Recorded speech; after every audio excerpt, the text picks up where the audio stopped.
All right. And let's go to our next question from Wendy in California. We had all California write ins this month. Maybe because I'm in California, more Californians are looking at my page. I'm not sure. But that is the state of things for this month.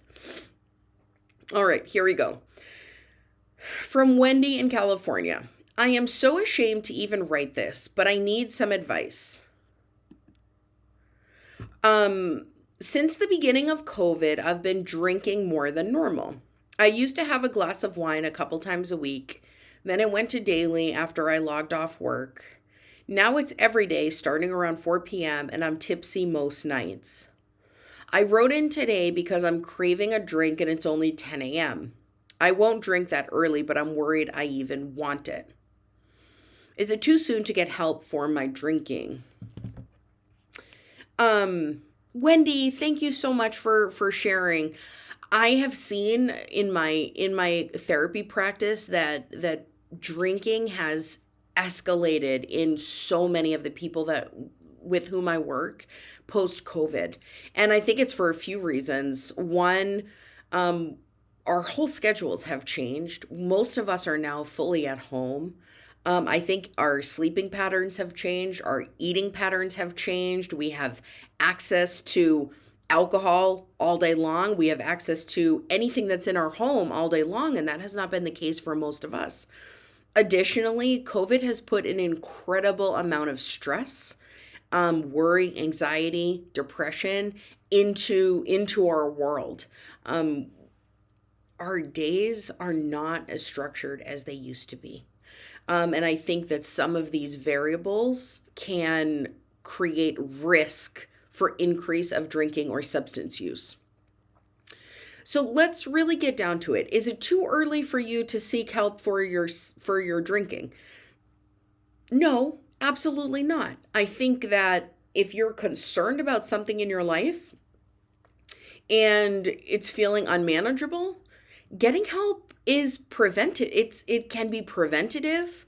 I think if you're even considering getting some help, then it's a time to get help. And if your drinking, has gotten to a point where you're now craving not craving, let me say it differently, because you didn't say you were craving it. You said, well, you did say it. Ooh, that always happens when I get my other device. So you didn't say you were craving alcohol. You said, yes, you did. You said, I wrote in today because I'm craving a drink and it's only 10 a.m. So yes, I feel like you've mapped out a really clear trajectory. Before COVID, you were drinking a couple glasses of wine a week. Then you started, to drink daily. Then you started to drink earlier in the afternoon. And now you're hitting sort of another red line that I'm starting to crave alcohol in the morning. Yes, this is a clear progression where alcohol is becoming more and more of a part of your daily life. And I imagine it's becoming more of a staple for the way that you cope. Generally, people rely on alcohol to, if it's not in like once in a while in a social setting, when we're drinking by ourselves in the afternoon, when our body has a craving for alcohol, it's generally because we're trying to cope with something difficult. And so what I'm hearing in your message is, hey, alcohol is playing more and more of a role in my life. Should I get help? And I would say to you, yes. And I don't think it's as much about the alcohol, because my main question is, what's going on in your life where you're wanting to drink on a daily basis, or you're needing alcohol in order to curb either a physical experience, like maybe sadness or anxiety, or maybe an emotional or a mental experience, like alcohol helps you slow down your thoughts or it helps your body relax. Those are the questions that I think are important to consider with a therapist. So, if anyone else on here is concerned about their drinking and can't even figure out, is it a problem? Is it not a problem? Guess I would say if you're even considering whether it's a problem, that's an indication that you're wanting to shift your relationship to it, generally speaking. But if you want more specifics, there is a questionnaire. It's called the Cage Questionnaire, and it is a protocol used usually in medicine, and it's a way to just begin a conversation with clients about their drinking. And it's not meant to diagnose substance use disorder. It's not meant to say, oh, this person's an alcoholic. That is not the purpose of it. It's really just to begin the conversation about, hey, what's your relationship to alcohol? How is it feeling to you? So let me just go through the questions and you can sort of answer them on your own. So, and also you should know CAGE is an acronym, and the C is cut, the A is annoyed, the G is guilty, and the E is eye opener. So let's just go through each one. So cut. So C is cut. Have you ever felt you should cut down on your drinking? That's question 1. 2, have the A is annoyed. Have people annoyed you by criticizing your drinking? That's 2. 3, have you is G, guilty. Have you ever felt guilty about your drinking?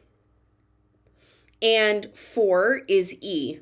Have you ever had a drink first thing in the morning to steady your nerves or get rid of a hangover? Eye opener. E is eye opener. So again, 1, have you ever felt like you should cut down on your drinking? 2, have you ever been annoyed by the way people react to your drinking? 3, have you ever felt bad or guilty about your drinking? And 4, have you ever had a drink first thing in the morning to just kind of take the edge off and get yourself ready for the day? Now, the way that this is scored is that clients basically say yes or no. And each yes increases the chance that someone might have an alcohol dependency. Generally, 2 or 3 yeses, and I would suggest going to a doctor, going to a therapist, and reevaluating your relationship to alcohol. So if you've ever even thought like, hey, I want to cut back on this. Hey, I'm not sure this is really for me. I don't like the fact that I need alcohol every day in order to sleep. Or I don't like the fact that when I start to get edgy or I start to get angry, I want to go for a drink because that relaxes me. If you've ever had some of those thoughts, that's an indication that you want to re-examine this relationship. 2 is, have people annoyed you by criticizing or judging your drinking? Our community and the way people respond to us, it's not 100% the truth that if people are critical of your drinking, it means you have a drinking problem. That's not what this says.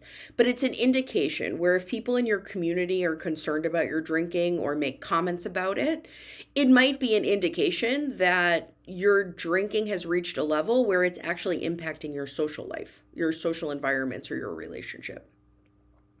And then 3, have you ever felt bad or guilty about your drinking? This question really gets at, is the amount that you're drinking in line with your general value set? And that's usually why we feel guilty, because we're engaging in a behavior that is incongruent from the values that we have. And so I'm always interested the most in question 3, which is, have you ever felt guilty about your drinking? Because if the answer to that is yes, what it tells me is that the person has an idea on who they want to be and how they want to relate to alcohol that's actually different than the way that they're currently relating to alcohol. And that's a huge point where we can do a lot of great work in therapy. And then 4, have you ever had a drink first thing in the morning? I think this one's, probably the most straightforward out of the 4. If you're relying on alcohol in the morning to get your body ready for the day, to get your mind ready for the day, that is a really clear indication that alcohol has become an integral part of managing your body, managing your emotions. And the risk there is that when you have alcohol as a primary coping mechanism, um, it just it you could be prescribed a new medicine and you can't drink anymore, and that's one of your primary coping skills. You could have a medical condition that prevents you from drinking. You could have a job interview in person and not be able to drink because you don't want the person you want to be competitive for the job interview. So I'm always concerned when someone relies on a primary coping, particularly when it's something like alcohol, because there's so many factors that can make alcohol a really dangerous thing to rely on. And so again, it's not really about shaming or, it's not about saying that you're a bad person, or it's not a morality thing. I think it's practical. It's something that's aligned with your values. It's something that, you know, understanding your relationship to alcohol. Um, Again, it's not about morality. It's really about the functioning of your life, the person you want to be, how you see that manifesting on a day to day basis, and how we can help you get there. The only other thing that I want to say about alcohol is if you are dependent on alcohol, if you are using alcohol on a daily basis, do not just quit cold turkey. That could be dangerous for your body.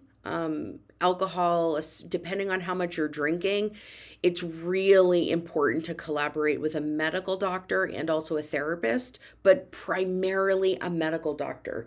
Because if you're dependent on alcohol and you just go off it, your body could have a physical response that's really dangerous. So, again, talk to your doctor, be honest with your doctor, figure out a plan where you can start tapering down. And I believe in you. I trust that you know what's best for yourself, and just know that I'm always here to support you. Those are all of our questions for this month, my friends. Thank you very much for writing in, and I hope to see you next month.